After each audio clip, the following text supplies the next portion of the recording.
I know that the Romanian language is very easy for you, this region, because I'm talking English. But now, please welcome Mr. David Parmenter.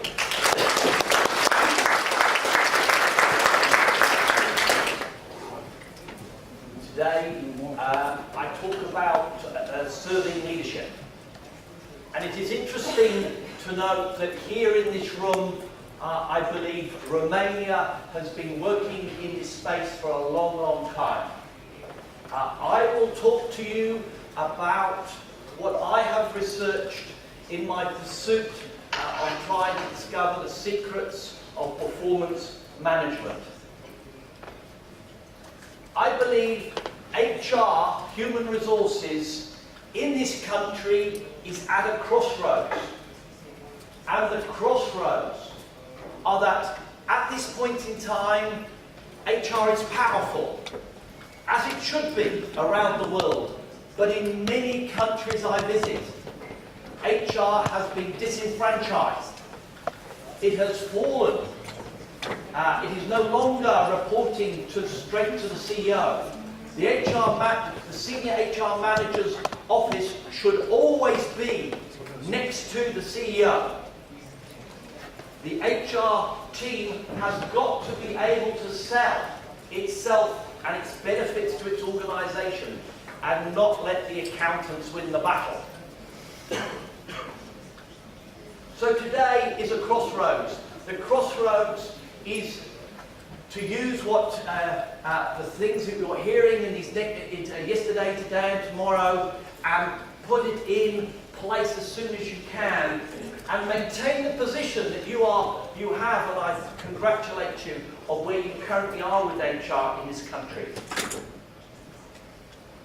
I want to cover the 6 foundation stones of serving leadership and many of the traits. And I hope that this, along with the in-depth knowledge you already have of the subject, may help with enlightening great leaders in your organisation. A Viking with a mother's heart, Sir Ernest Shackleton, an explorer who took 28 people to the Antarctic and met with tremendous difficulties. And the story about Sir Ernest Shackleton is a story about one of the greatest serving leaders of all time. So, my belief is, if we can understand what made Shackleton great, we can understand about serving leadership. So, can I check here in the room? Number 1, vote 1, you know little about the story. Number 2, you know a bit about him. And number 3, you've seen and read books about Shackleton, you know quite a lot.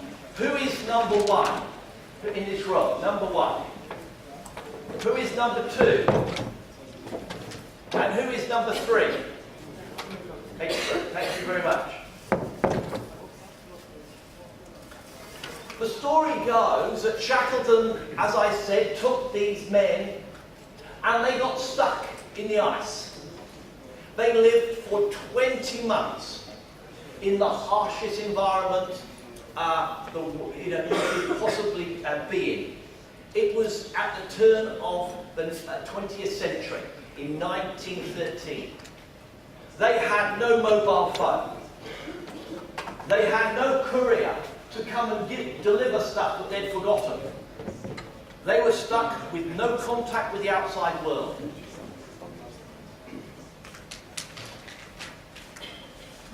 So eventually the ship was crushed and they had to walk across the ice and in fact live on the ice for some considerable time.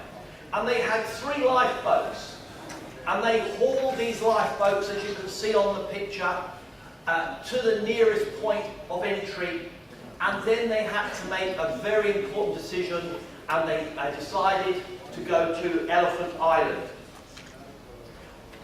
Then they had to seek help, and he took one of the lifeboats, as you can see here, and he changed the structure of the lifeboat to make it safer for this long journey. And he took 6 men with him. And here is the brilliance of Shackleton. In the 6 men that he took 2 people that were of no use whatsoever. They lay on the bottom of the boat on the whole journey. But Shackleton realised if he'd left these doomsayers with the people on Elephant Island, these 2 men would have killed them with their negativity. So he took them with him. He wanted to keep trouble close to him. So they set sail, and it is, even today, it is talked about as the greatest voyage of all time. They travelled 800 miles with only 4 sightings of the sun. In seas like this. And then they arrived eventually on the island, and then they had to climb over mountains that are as high as the peaks here in Romania. They climb mountains with one rope, with screws put through their shoes, with wet clothing. And at the peak of the climb, all the men said to Shackleton, "We need to sleep. We must have half an hour's sleep." And Shackleton knew that if they fell asleep, they would die. So Shackleton, being the amateur psychologist that great leaders have to be, let them sleep for 5 minutes, and then told them it had been half an hour.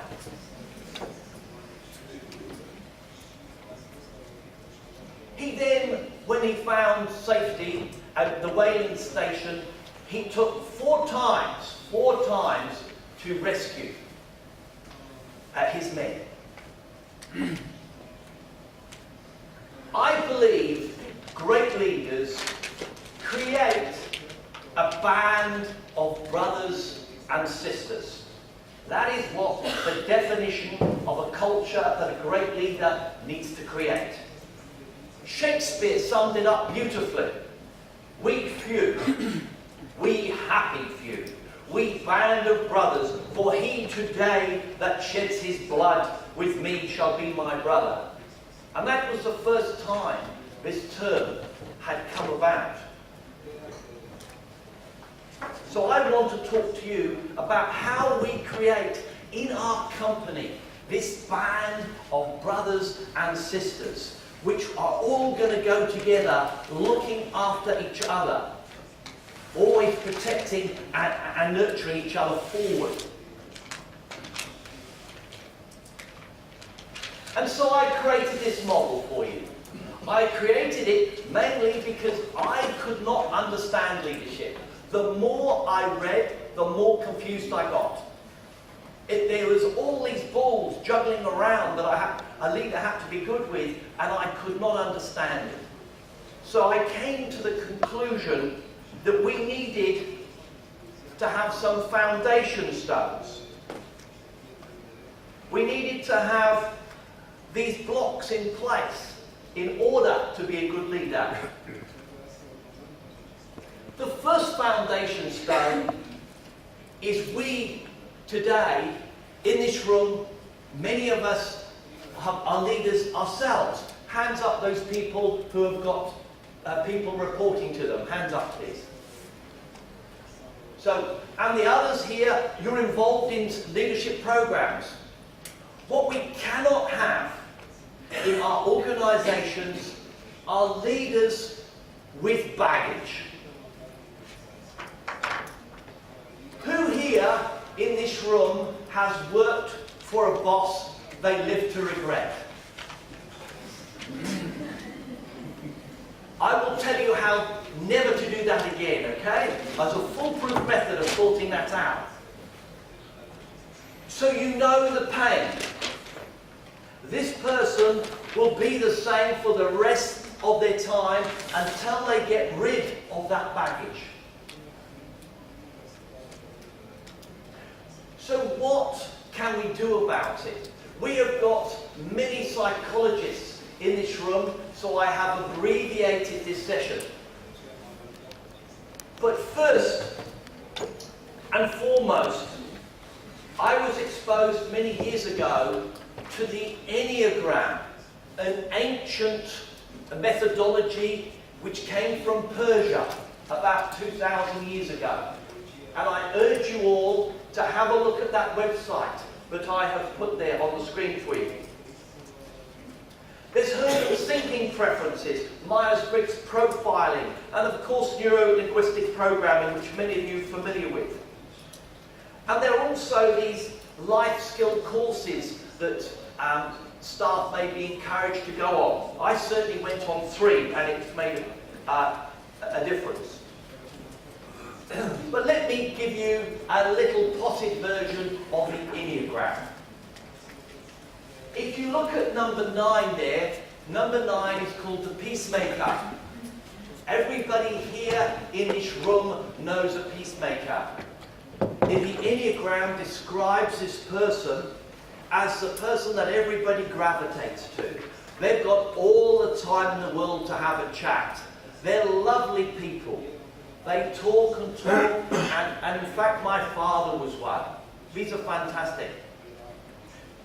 And their asset to the human race is the fact that everybody loves to talk with them. The problem with the peacemaker is they never do anything. They would rather talk and chill out than work.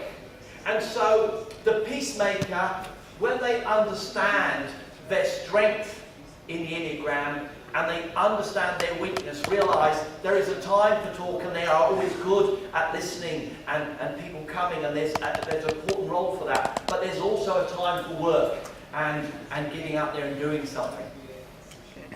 Another person is number 2, the helper. We all know a helper.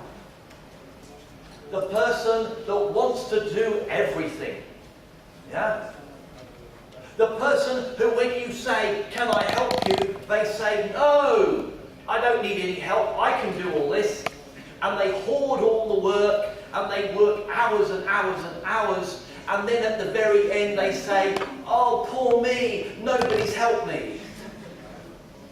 Yeah? And these people at work are quite damaging because we need to spread the load. So a helper, they'll always be like that. They'll always want to take more on and try and do it themselves. But they've got to realise to be redeemed in the Enneagram language is that, like Mother Teresa was, you realise that you can be a much greater helper if you get other people along with you, like as she did.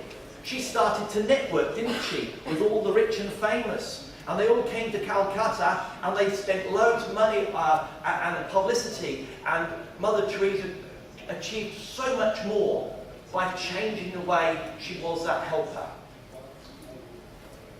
I urge all of you here to look at the Enneagram and understand your strength, but also your weakness in that same area. It's a great insight, and a very ancient one.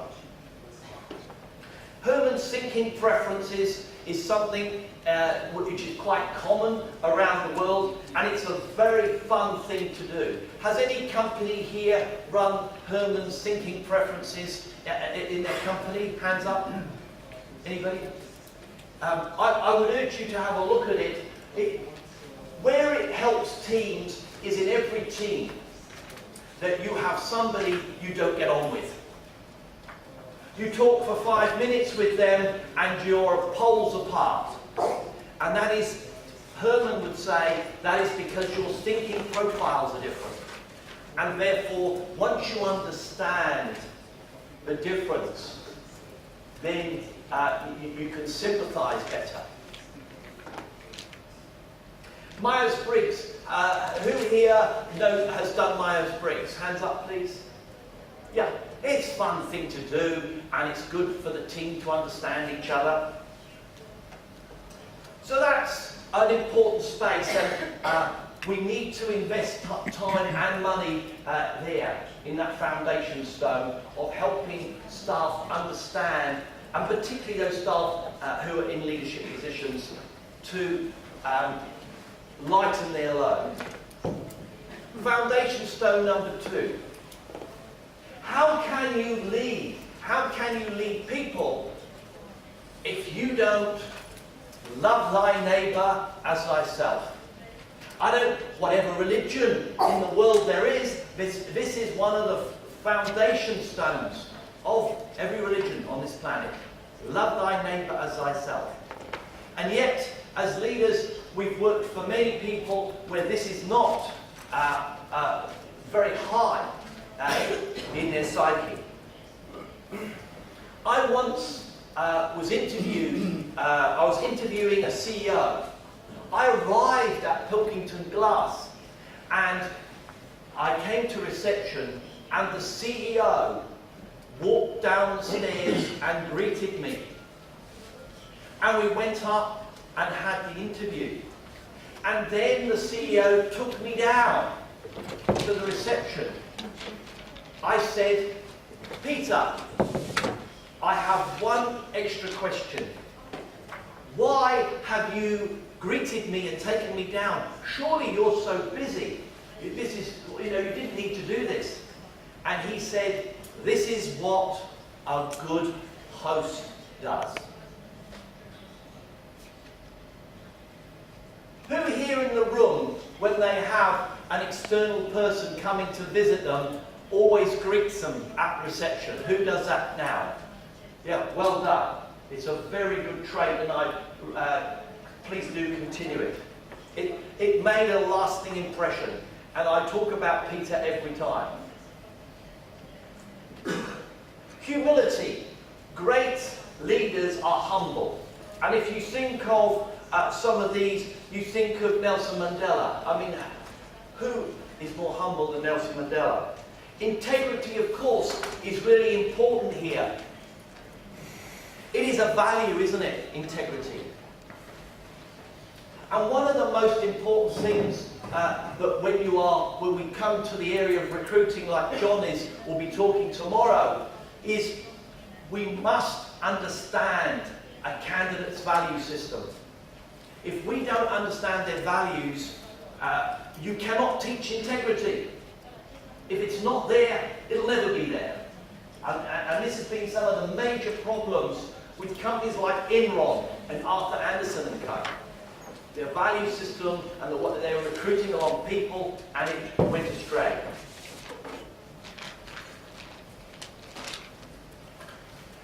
If we talk about values, we have the current President of the United States, and here he is honouring the birthday of one of the press and a surprise cake.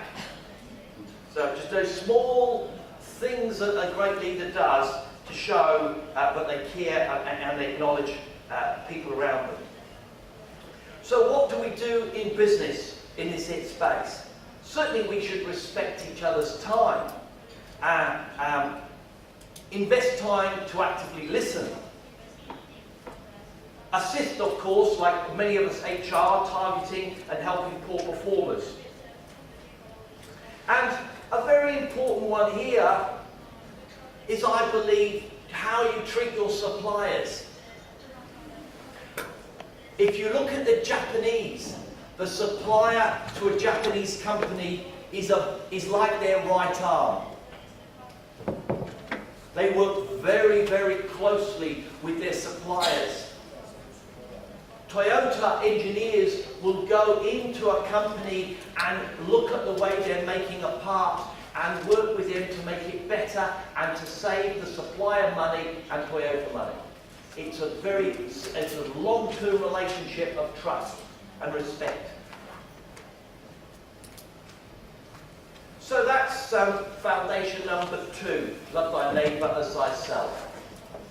Let's talk about foundation stone number 3.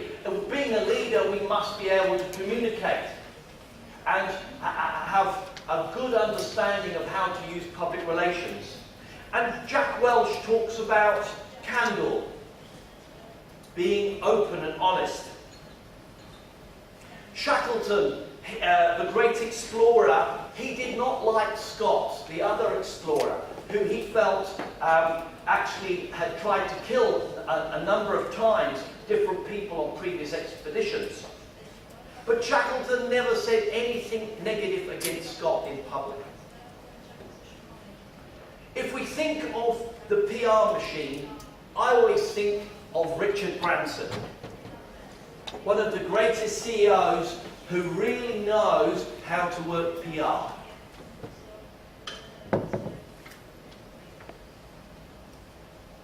And if we look at the great leaders of the past, we see that all of them have been very good with the written and oral word. And it's important that our leaders are, if they are having difficulties in this area of presenting, that they are coached and helped in that journey. But I suppose one of the greatest forms of communication, of course, is walkabout. And for those HR managers here in the room, I know that many of you are very good at walkabout, but we must get our other managers in our company to do so. In particular, the accountant, who stays behind his desk and works till very late. I know, because I was one.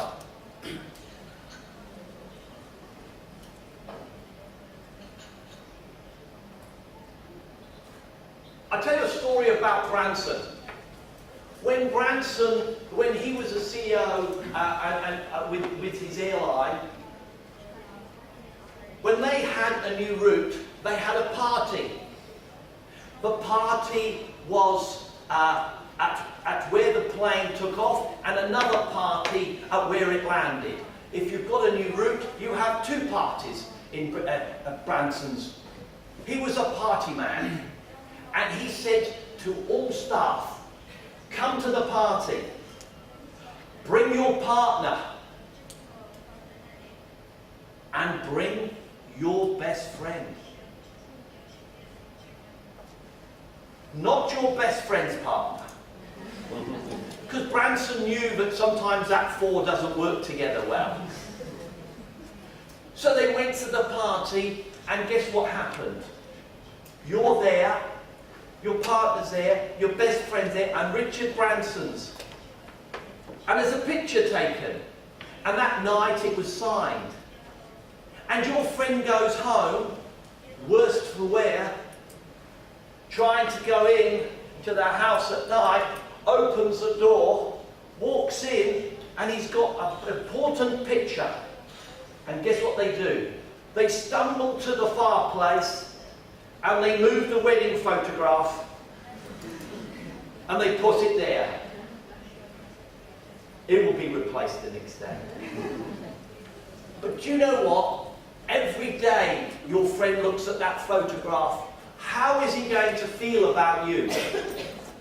Aren't you the best friend ever? And is he going to fly Virgin Atlantic? Of course he is. So Branson, clever man.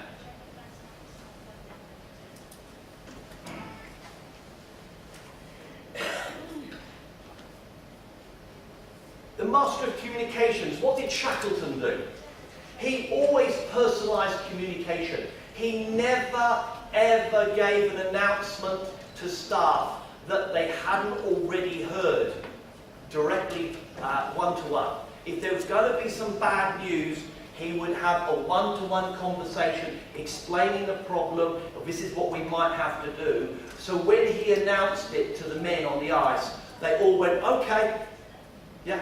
No, in other words, important announcements, no surprise.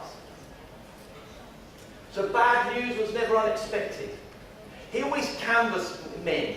And interesting enough, folks, he had less meetings, more one-to-one, less meetings. What I'd like you to do now is if you could talk together in twos and threes. I would like you to discuss now with each other in groups of twos and threes in your row. Of the 3 foundation stones that I have talked about, what has made the biggest impact on you? And do they make sense to you? These foundation stones, the 3 I've taught. We'll spend 2 minutes now just in groups of 2 and 3. If there's 4 of you sitting together, please go into groups of 2. So.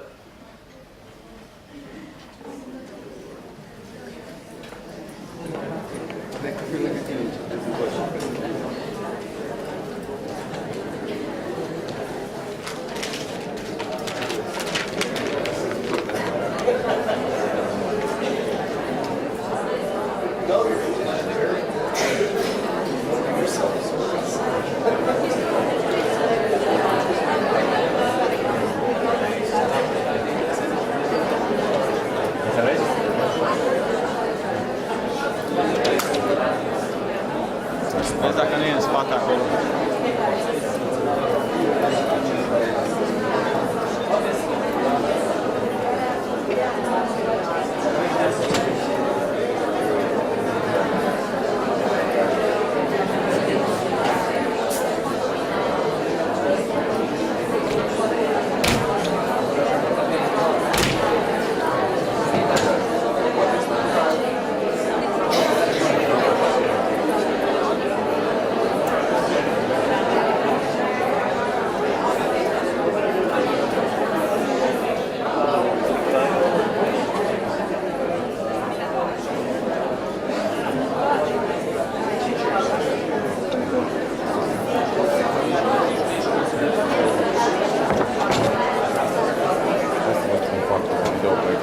Stai că merge tot acum să-l cheme pe Eugen. De asta încercăm.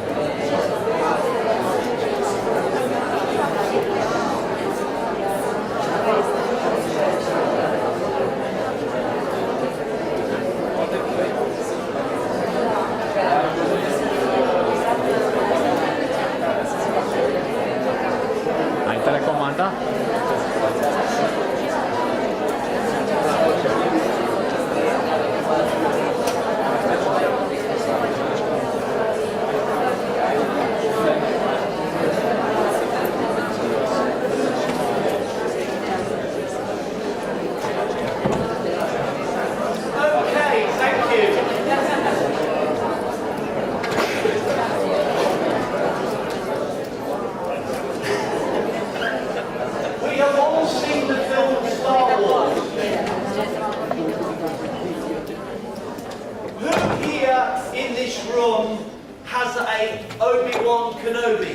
A mentor, somebody older, wiser, that they link with on a frequent basis. Who here has a mentor?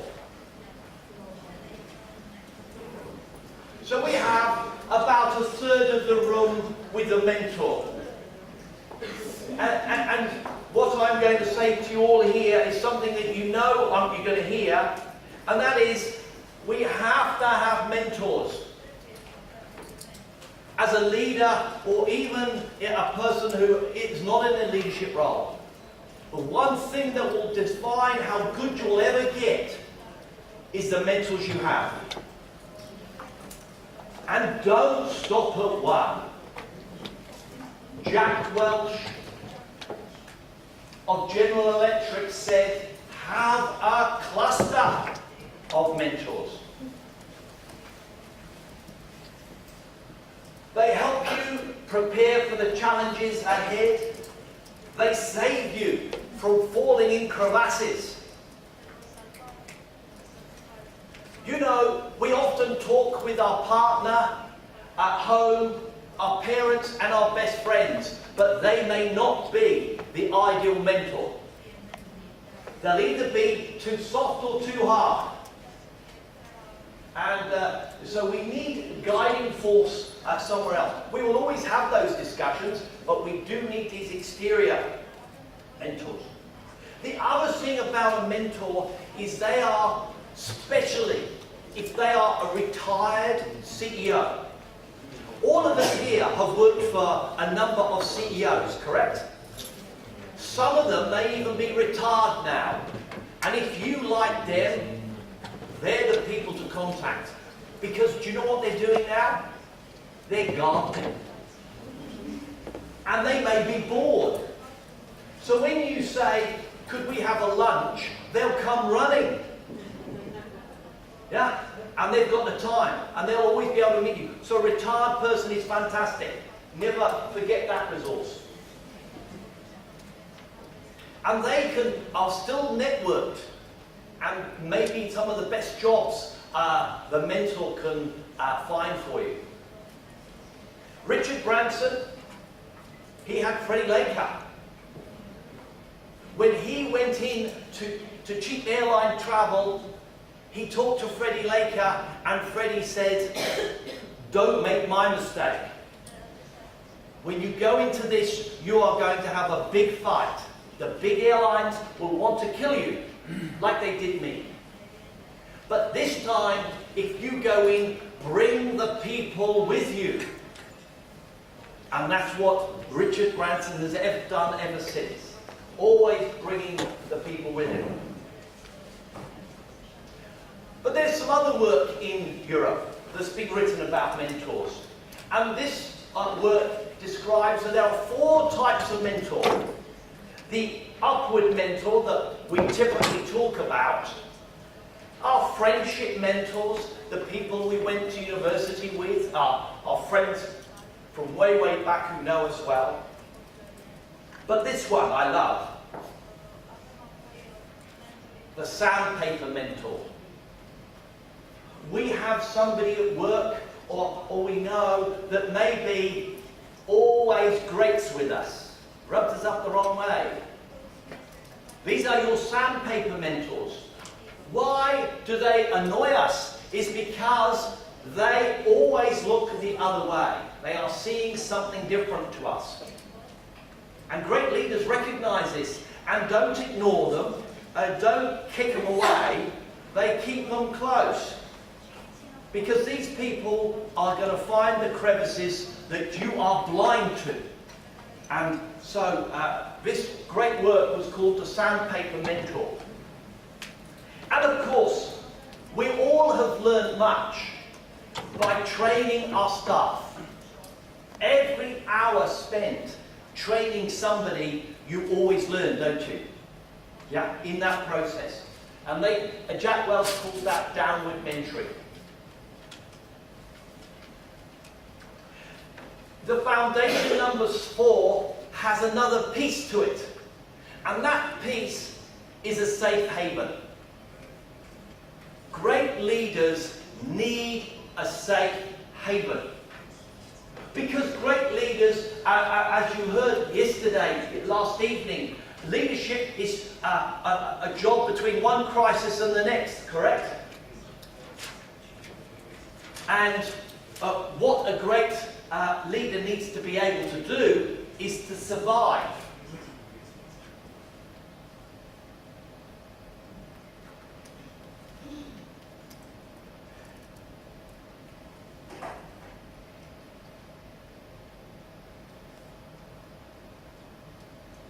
So who here in this room, who here can put their hand up and say, I have a safe haven. I have something that I know when I'm doing it, or I forget all the troubles and the woes of current working life. Who has a safe haven?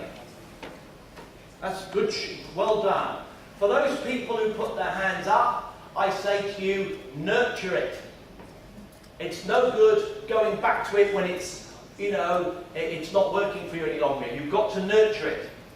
For those people who haven't put their hand up, please work on it and find it. Everybody needs a safe haven. Great leaders have always had it. So Winston Churchill, he had 3 major fallings from grace that many leaders would never ever have recovered from. How did he recover? He recovered every time because when he went back home to Chartwell House, he said, every day away from Chartwell House is a wasted day. He loved it.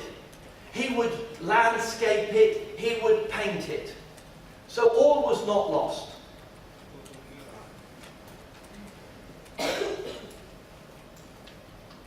We need, in foundation stone number 5, we need to be fearless in our pursuit of our legacy.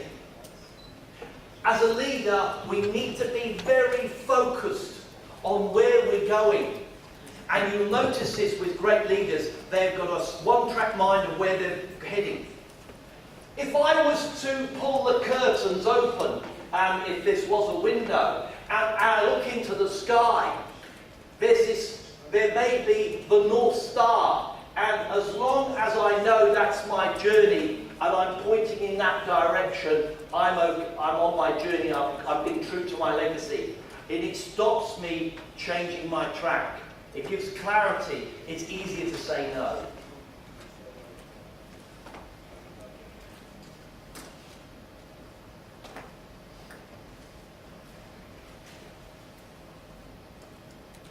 I believe that the meaning of life, can be summed up in the one word called legacy. We, here, today, and all of us on this planet, the reason why we're here is to leave a legacy.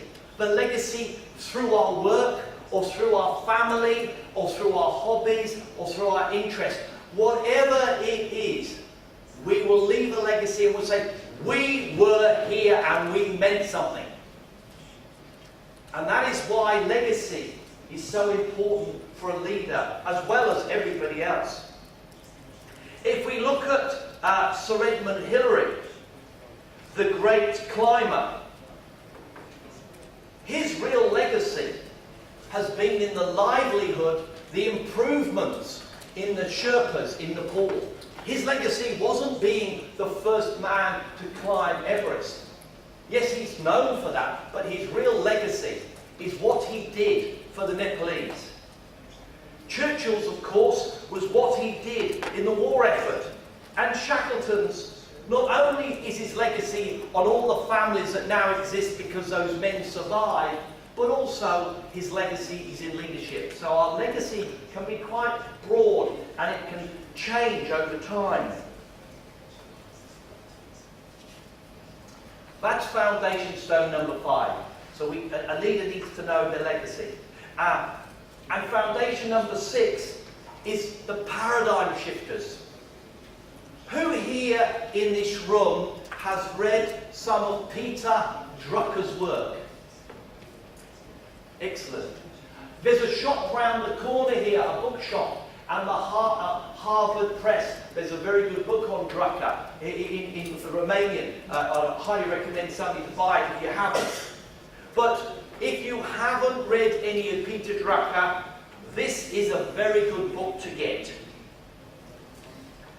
The other book I would recommend to you all, because of its message, is Jack Welch Winning. Jack Welch was educated and he was mentored by Peter Drucker. So I would recommend this book. Fantastic book. The Good to Great that was mentioned yesterday from Jim Collins. In Search of Excellence, Peters and Waterman.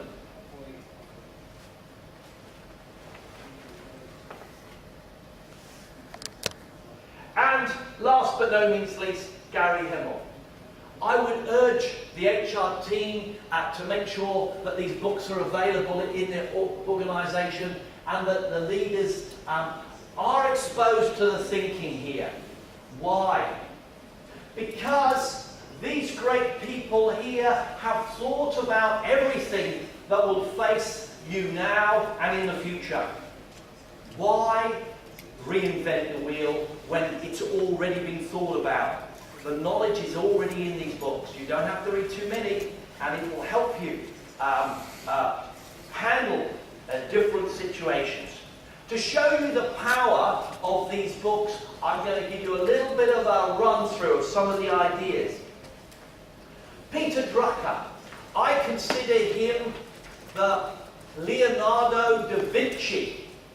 The Leonardo da Vinci of management. In 300 years from now, we'll be reading more about Peter Drucker than we do now. Do not give a new staff person a new assignment. Do not give a new person a new job in the company.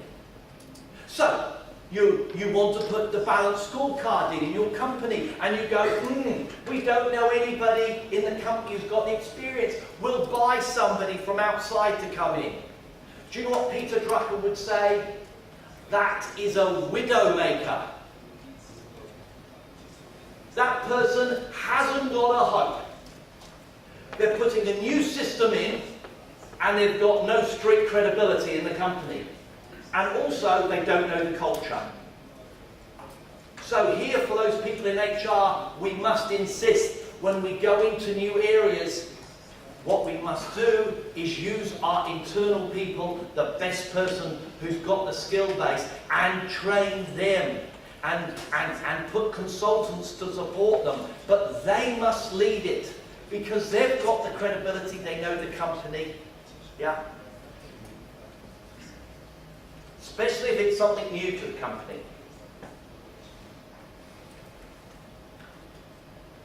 One of his greatest gifts, everybody, that Drucker talked about is abandonment. Drucker said, don't tell me what you're about to start. Tell me what you are going to throw out. Don't tell me what you're about to start. Tell me what you're going to throw out. Drucker said, abandonment is the fountain of innovation. If we are still doing things that are broken and don't work, how are we going to have the time to be innovative, to put new systems in? Drucker came across a company that one day every month was an abandonment day.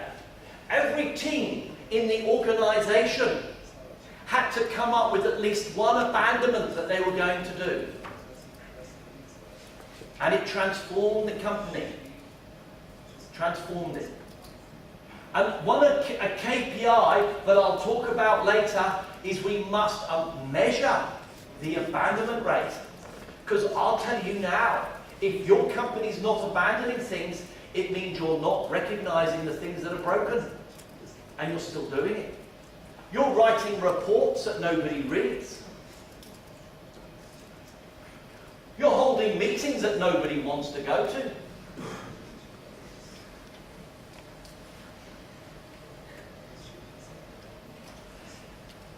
Do you know what Drucker said? Know your customers. And this is typical Drucker. Focus on your non-customers. Non-customers? Yeah, the ones you want but you haven't got. Find out why. Work it. And Drucker saw the CEO as the person who had to have the outside-in view on the company. Always the outside-in view. He said that management is doing things right, but leadership is doing the right thing. The difference. Management is doing things right, and leadership doing the right thing. Another thing that Drucker said, which I think is very profound, and I want you to listen to me, please. Recruitment is a life and death decision. Who here in this room has recruited somebody they've lived to regret? Now, you in HR should be better than that. How did this happen? Well, John's going to show us a route tomorrow to find the diamonds. But Drucker is pointing the way. Drucker is saying to us, put the fence on the top of the cliff spend 40 hours getting it right, rather than 400 hours at the bottom of the cliff sorting the mess out? What happens with the pressure of work? We rush recruitment. Yeah? And these people sitting opposite, if they're clever, they mimic everything that we want to hear. They've gone onto the website, they know off by heart all the values, and they feed it all back, and we go, wow, we've got a winner here. And we're very tempted, and we cut the corner in the recruitment process, and we then find that they're not what they appear to be. They're what I call a chameleon. When you want them to be red, they're red. When you want them to be green, they're green. Yeah? But what are they really? That's what we need to find. And that's what our job in HR is. And in New Zealand, where I come from, guess what they've done? They've got rid of HR, and they've said, manager, that's your job, recruitment. And recruitment's a disaster, as you can imagine.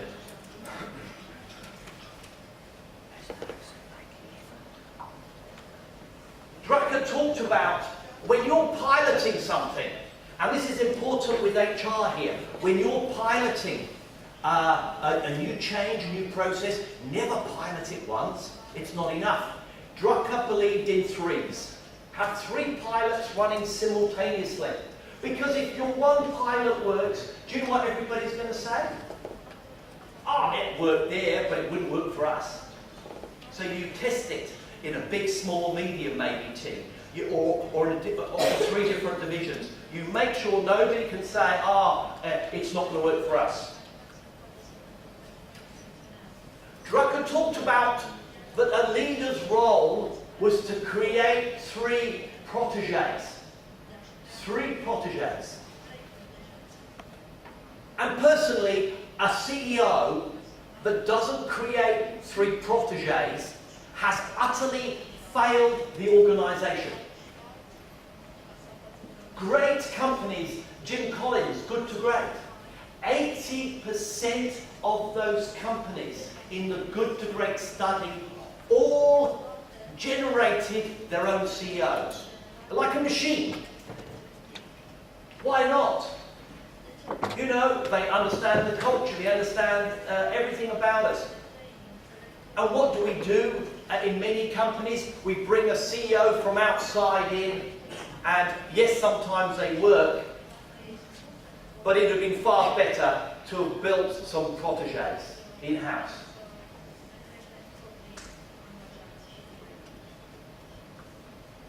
Jack Welch, he's still alive, and he has many webcasts, and I urge you to listen to some of them.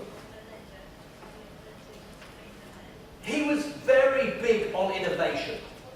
We must have innovation. He had innovation workshops where all the staff would meet, and there was a rule that 75% of all recommendations in that workshop had to have a yes or no by the end of the workshop, by the managers.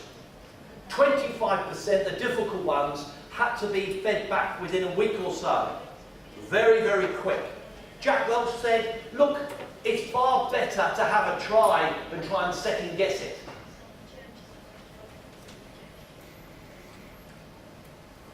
Jack Welch said, work is too much a part of life not to recognise moments of achievement.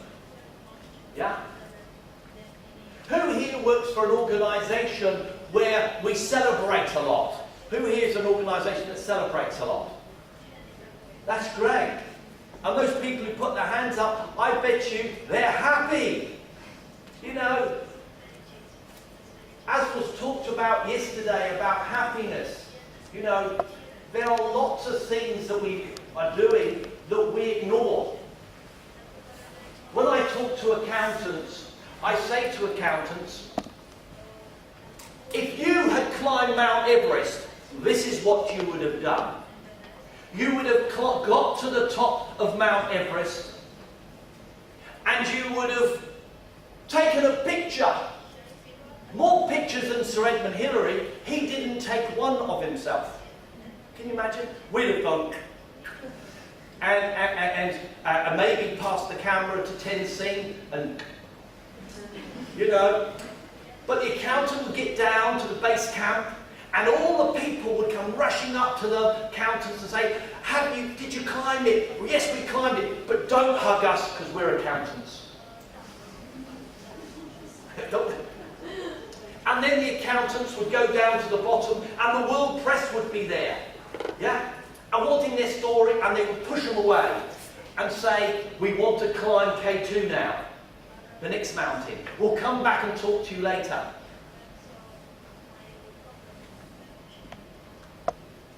Maybe some of us here are like that though. Going from one achievement to the next and not celebrating enough.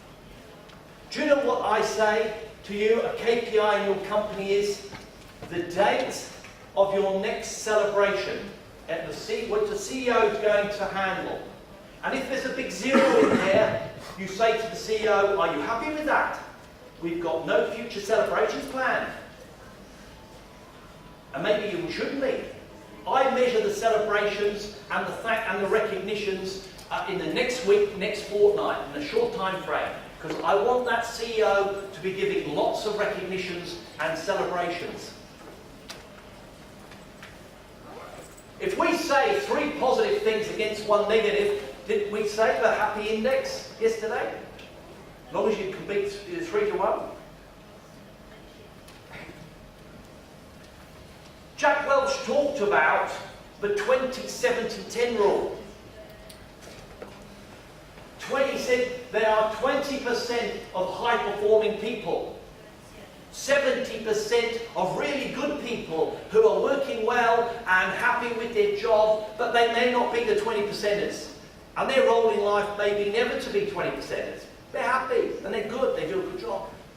And then Jack said, you have the 10% club. The people you should never have employed. And do you know what Jack Welch says? This is quite simple. We've got to be honest. And we say to this person, Pat, let's use Pat, he or she, Pat, you made a mistake in joining us. I know you made a mistake because you don't skip to work. When you come to work, you're miserable. Your work's awful. You've got no passion here. You deserve, says Jack, to be a 20%er in another company. And we made a mistake recruiting you. So we've both made a mistake here. Let's rectify it. We'll help you. We'll help you write your CV. We'll drive you to the interview. But we won't lie on the reference. So it'd be a good idea for you to lift your work a bit. Guess what happens? 9 months later, you meet them in the supermarket and they come running up and they hug you. And they say, that's the best thing you ever did for me. I'm now passionate in my job. It's fantastic. Yeah. I was just waiting for the payout, but that never came, so it was really good that you helped me on my journey.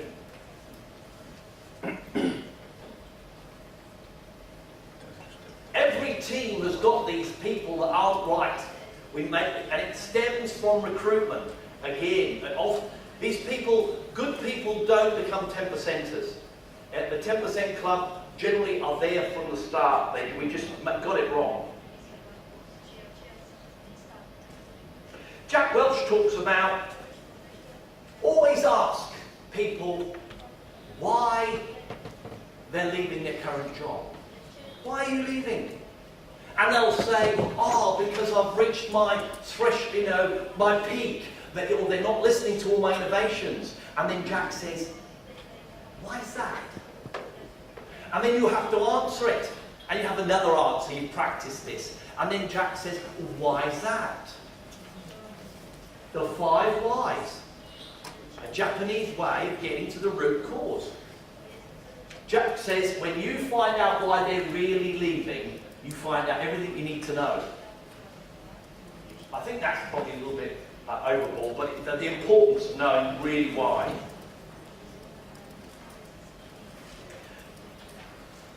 Jim Collins, I'll just take you to hear this bit here before we have a break. Jim Collins talked about the hedgehog concept. A little hedgehog in the middle there.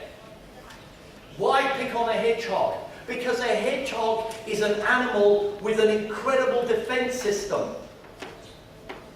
And Jim said, for a company, if you can focus on where you can be the best in the world, and if you're also passionate about that, and it's got an economic engine attached to it, where these three circles collide, in that centre is a space where you can never ever be touched. Total defensible position. So it gives a message to a company: we must focus on in our areas of our business where we can be really great. Yeah? Where we're really passionate about. And not often go off on these random tangent business ventures which often fail anyway. And focus on what really drives the economic engine.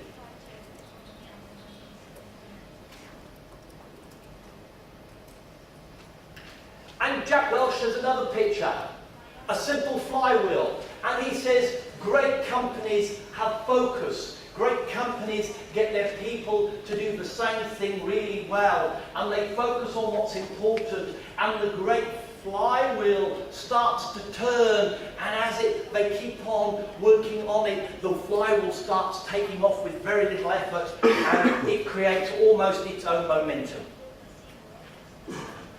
What I'd like to do now is, could we join that person we were talking with just earlier? I'd like you to focus back now on those three foundation stones that I've talked about. Mentors and a safe haven. Fearless in pursuit of legacy and the knowledge of these great writers. Could you talk now what made sense to you? Share that. And also what made the biggest impact on you of what I've said on those foundation stones. Could you share again in twos and threes?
Okay, everybody, if we could come back.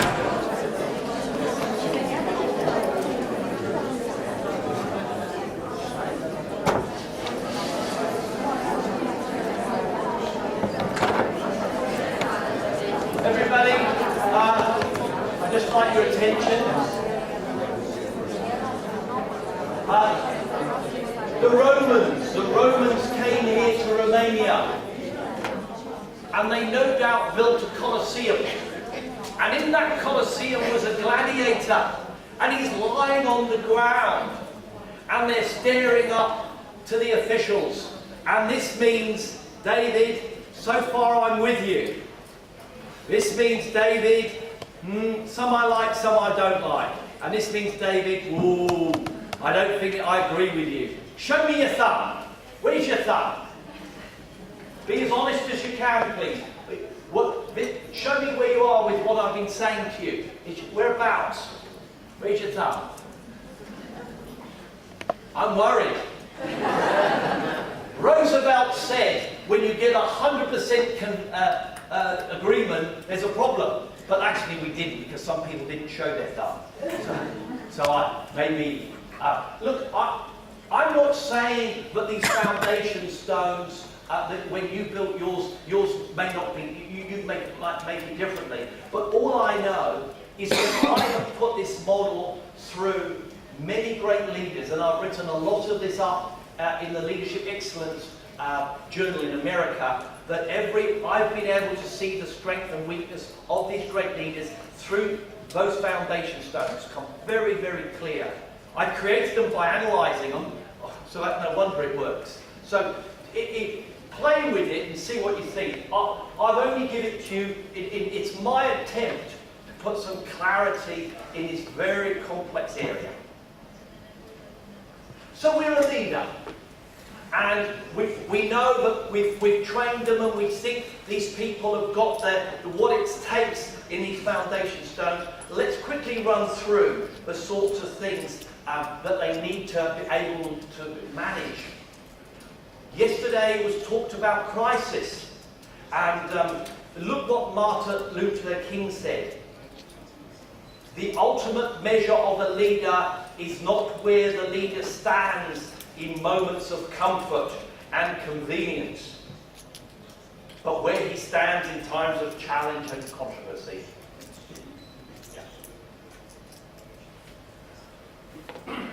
Shackleton was brilliant in the crisis. He always had humour.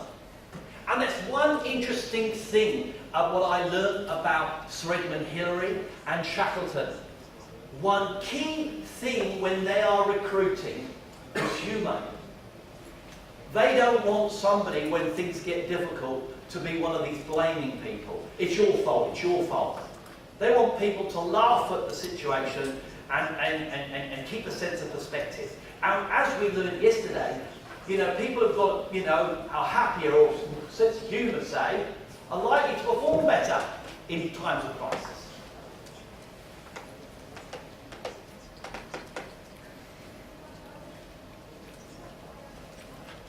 What did Jack Welch say about a crisis? And this is very important, because you in HR face loads of crises that you have to advise the CEO. He said, it's going to get worse than it first appears. So don't bury your head. Don't think it's going to go away. The bad news is going to come out sometime, so you may as well face the music now. That's, I think, fantastic advice. Look, the press, when they get hold of it, they're going to make it a lot worse than it really is. And yes, there's going to be carnage. But, says Jack Welch, we'll survive. So as long as you remember the fifth step, yeah? But every crisis you face, you're going to something. We survived most of them today, haven't we? And some of your companies are very old, yeah? They've been through a lot of change. So it's that confidence you're going to survive. So remember these four and read this chapter on it. Very powerful chapter. Because far too often, management spend far too much time hiding from the reality of the crisis. Abandonment. Of all the lessons that I've talked about today, I would urge you to embrace abandonment.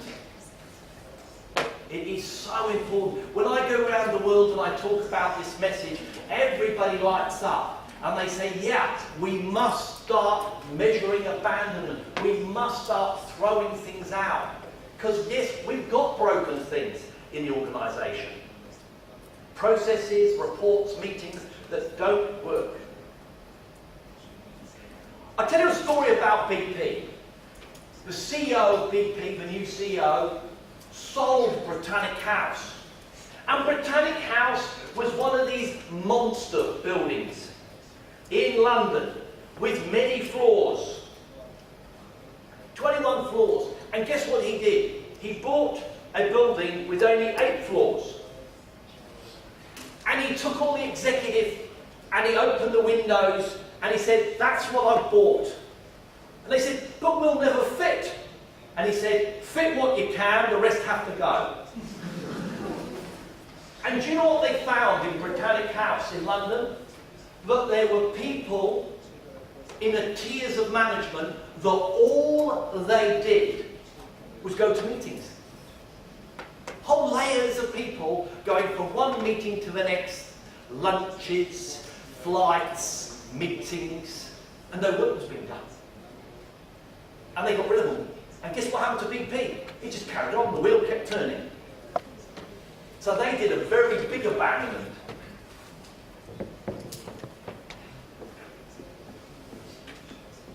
As I've said before, one of the things we've got to look at is applying this rule here. And Jack Welch really focused. He said, focus on this 20%, and we talked about it yesterday. You know, measure what makes these 20%ers why do they tick? What makes them tick? And build their profile up and recruit more of those people. We've got to stop recruiting those. Gorillas are lovely animals, but they're not right for the office. Yeah? So this is when we recruit people, and I've really alluded to this space, so I'm not going to talk any more about it. I leave you with my slide deck with Drucker's advice. One thing he did say is always consider 3 to 5 people. 3 to 5 people to get it right. Never have a short list with less than that. Less than 3 is dangerous. It's far too often. Under pressure, you only have 1 left in the final list. That's not a choice, is it?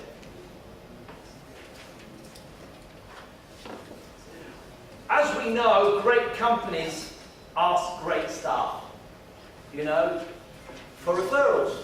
And in Google's case, they pay the staff, if it's been successful, a portion of the recruiting fee that's been saved. And of course this person's going to fit. Now, naturally, you would ask your 20%ers, wouldn't you? You don't make it a referral to everybody. The last thing you need is your 10%ers to start referring. Yeah.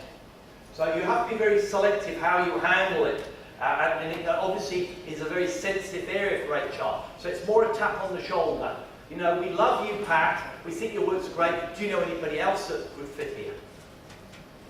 So it's a difficult thing to do, especially with the sensitivities around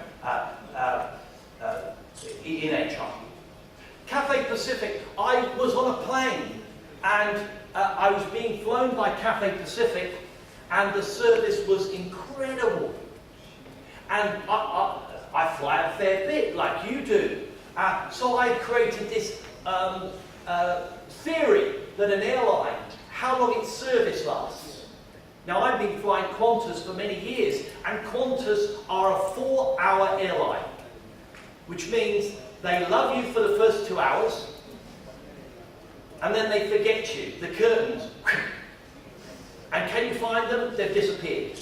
And then they open it up, and they serve you for breakfast, and they shake your hand as you leave the plane saying, I hope you had a lovely flight, David, and Mr. Parmenter. And I go, no thanks to you. But Cathay Pacific are an 11-hour airline. The service starts and it carries on. So I asked to see the bursar, and I said to the bursar, how can you get staff? How do you train staff to serve so well? And you know what the bursar said to me? David, you can't. They are all born this way. So we create a huge barrier to join. A huge barrier. 5 interviews. Over 3 to 4 months, we make it so difficult to join. And Enrico was saying the same thing last night about his company. Make it so hard to join that only the ones that really want to join make it. It's the 40 hours at the top of the cliff syndrome, isn't it? A lot of work going up there and less problems down below. And they have the lowest staff turnover in the industry.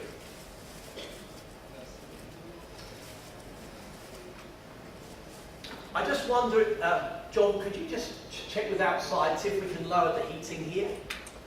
It's very... Is it? It's complicated. Okay, okay. So what are we seeing when we see this slide? We're seeing some people are seeing a different picture. And what leaders have to show is abundance of positive energy, isn't it? And that go-go attitude. And with Shackleton, this is what people said about him. I always found him rising to his best and inspiring confidence when things were at the blackest. Another thing that was said about Shackleton, the boss was so young at heart, he appeared to be younger than any of us. You know, that's the sort of thing that we want great leaders to have, abundance of positive energy. We must maintain and develop relationships, and this is what HR has been very good at. What HR needs to do, of course, is help the IT manager and the accountant.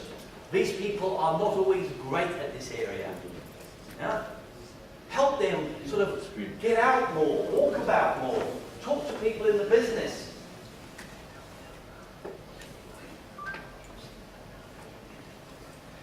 All of us here in this room have been a student of psychology, whether going through a degree in psychology or at least embracing it. So this is a very special room here. But what in our company? Maybe not. Maybe there's lots of people in leadership that don't understand how to spell psychology, let alone anything else. So somehow we must expose them. Great leaders just have that natural ability. I met this lovely guy called George Hickton. He was a great leader, and he was in Ford, and he was 19 years old, and he'd been promoted to working as the shift supervisor. 19 years old, shift supervisor, and there was this big man, you know, and a real troublemaker. So he calls him in and says to him, you know, Bob, you've got a problem. I'm only 19, and you know, and I'm quite clear that you know there could be a problem between us. But if you don't give me a chance, says George, you're going to be working, and he picks the worst possible person, Ted over there. And the man looks and goes, oh no. And so he starts working and giving this young 19-year-old a chance. And of course he succeeded. Lots of clever little tricks that some people have. But you know, the others who aren't in that space, they've got to be shown it by yourselves.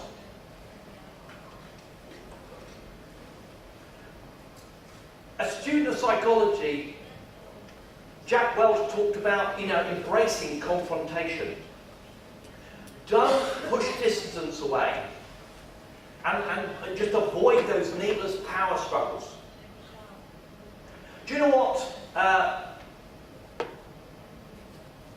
Shackleton always had in his tent the biggest troublemaker. Always stuck them in the tent with him, so they couldn't cause problems elsewhere. What are we talking here? I'm talking about looking into the future. There's a very good book called Blue Ocean Strategy that many of you may have read. What we've got to do is create time. Create time where we can stand back. And here is a suggestion for you. How about having a blue sky Friday? One day, maybe only the morning, where you think about the future of HR in your organisation. And you don't look at your emails. You don't answer the phone. You spend that morning in the future. Because if we don't, we'll get taken over. Yeah? We've got to have that thinking time. Blue Sky Fridays.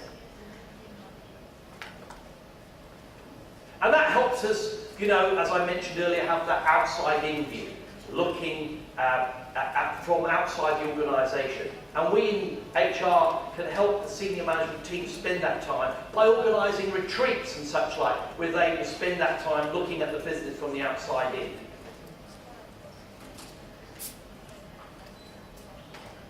We've just got a couple of minutes before we go. Let's just have a quick talk to yourselves, please, about the traits that I've covered so far.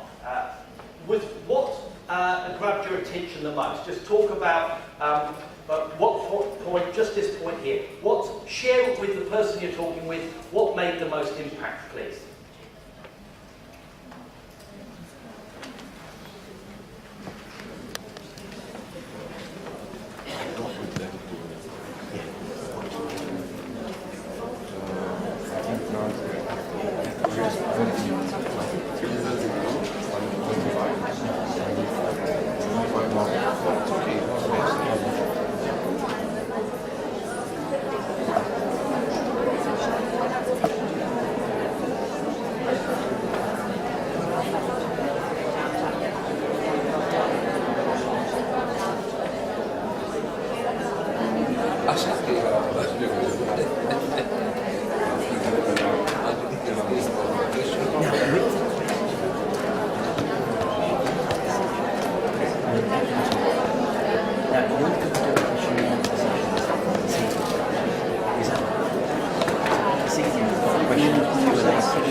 You've all got a pad in front of you here.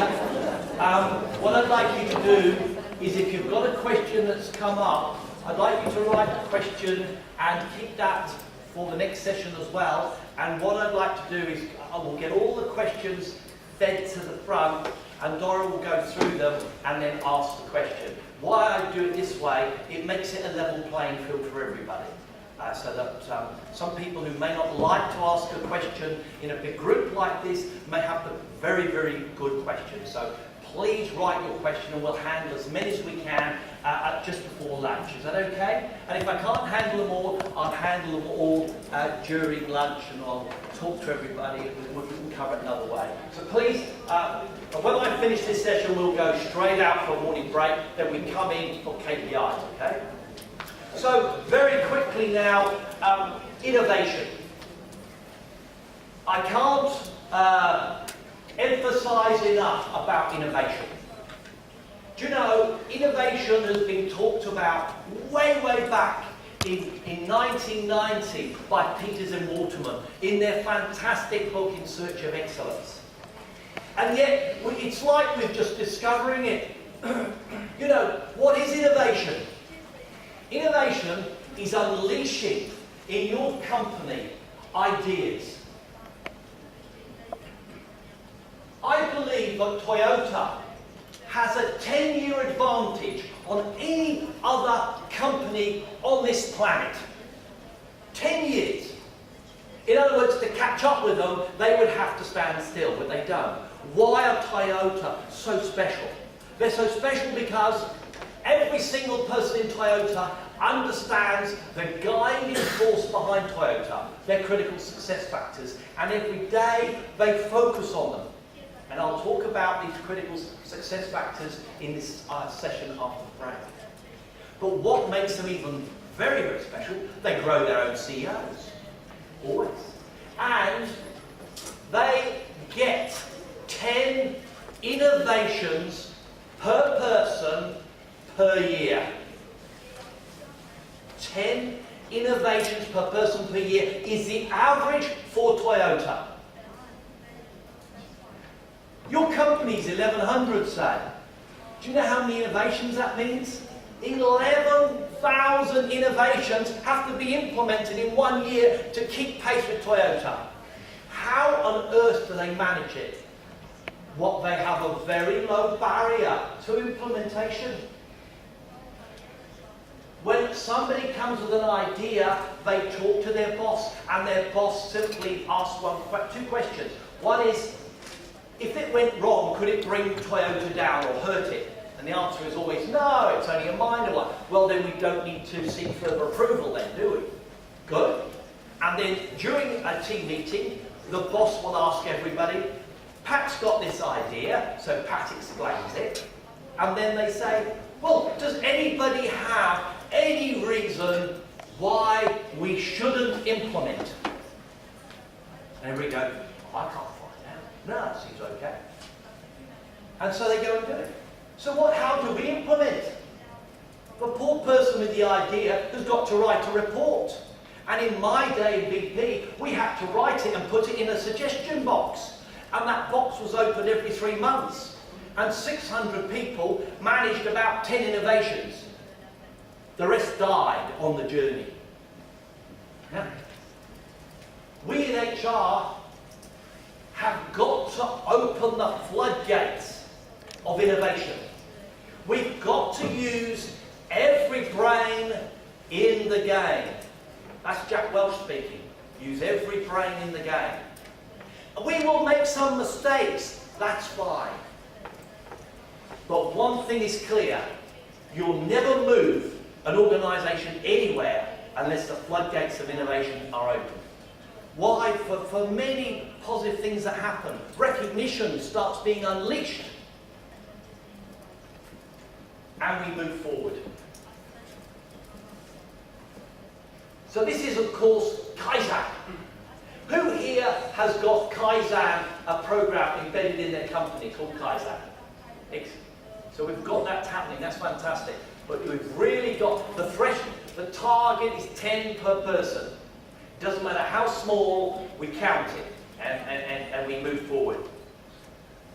Of course, Jack Welch talked about execution as being fundamental, and we must look at that. And I'm now going to go to the close of my presentation, and you can see the remaining slides in this area. But this is really about the people side that you here in HR are really well know a lot about. You know, the develop, engage, and trust element of this a leader's role is a massive role. It's not that bubble is huge, and HR spends all their time, a lot of time in this space. But the key thing about leaders, of course, is to energize others. We must get that team skipping to work in the morning. We must give recognition freely. You know what I've discovered in life is that as we get older, we put a tax on recognition. A tax on recognition. We say to somebody, oh, or actually I can't say Pat's done a good job, I said that last week. But when we were young, when we were 7 and 8, we knew that recognition was the only way we got into the wallets of our parents. Oh, Dad, you're fantastic, you're the best dad in the world, we'd say, wouldn't we? And we keep on going on, well, what do you want? Oh, that lovely dress, or that lovely bike. And eventually we would get it, and because we were real cool at this, oh, it's made so much difference to me, Dad. Look, I'm cycling, I'm so happy.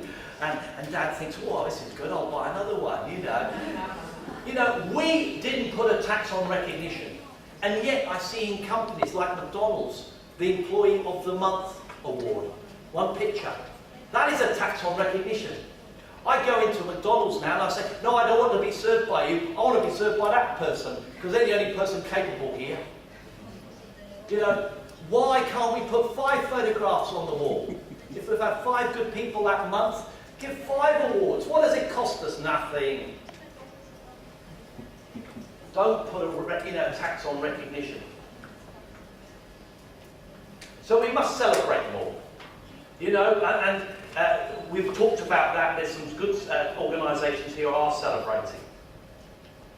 And I have a picture here of a rock, mainly because I know a company, and all they give people is a piece of New Zealand. That's the award, a rock. Can you believe it? But when they take this rock, it is treasured, and everybody applauds. It's of no monetary value whatsoever. Recognition doesn't have to cost. It just needs to be cleverly done.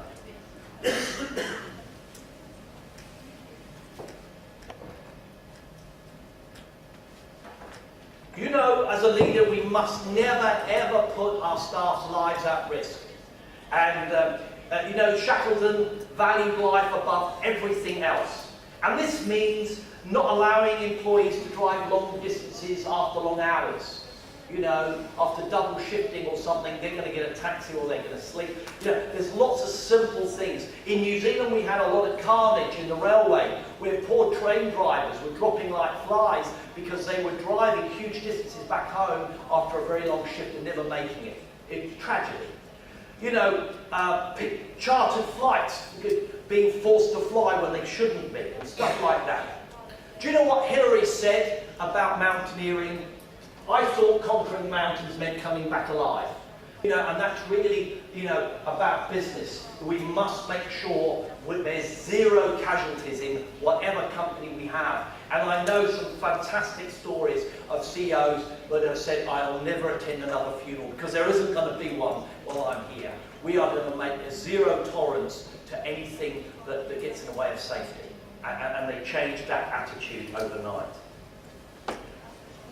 Approach our problems with ignorance. Again, this is Drucker saying, you know, don't ignore, just look at things differently. Do you know what Drucker said to people? Always look at your business. If you are not in business, if you are not in your current business today, would you enter it now? And if you ask that question on all facets of your current operations, you might say, no, we wouldn't go into it. And then Drucker would say, what are you going to do about it? Yeah, what are you going to do about it? And of course, gather from experiences. The one thing is great leaders do map their future very carefully. So everybody, I point to you some journals over there that are well worth looking at, and leadership in America. You've probably got some very good journals here also. And on my website, you go down and you'll find an area where you can download the templates, and the password is castle.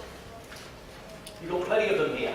So you go to this course, and I've given you lots of electronic media that may be of interest, and the slides and so forth. And these are the books that I've written, and we'll talk about that a bit later.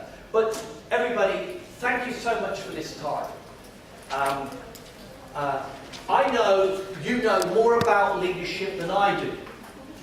My role is not to tell you about leadership, how I led. I have to say I was an appalling leader.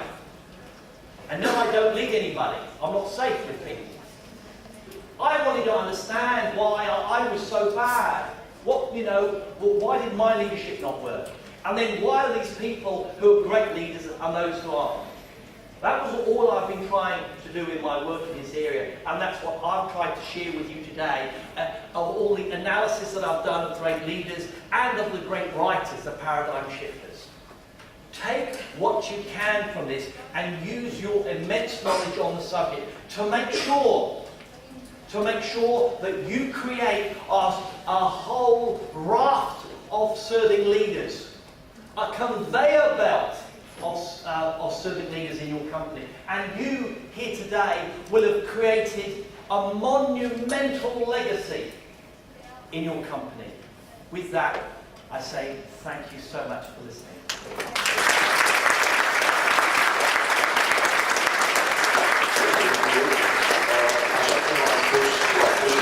David, dacă aveți întrebări, notațiile și după sesiunea a doua, înainte de masă, o să avem o sesiune de întrebări. Până atunci, vă invităm la o cafea, o apă,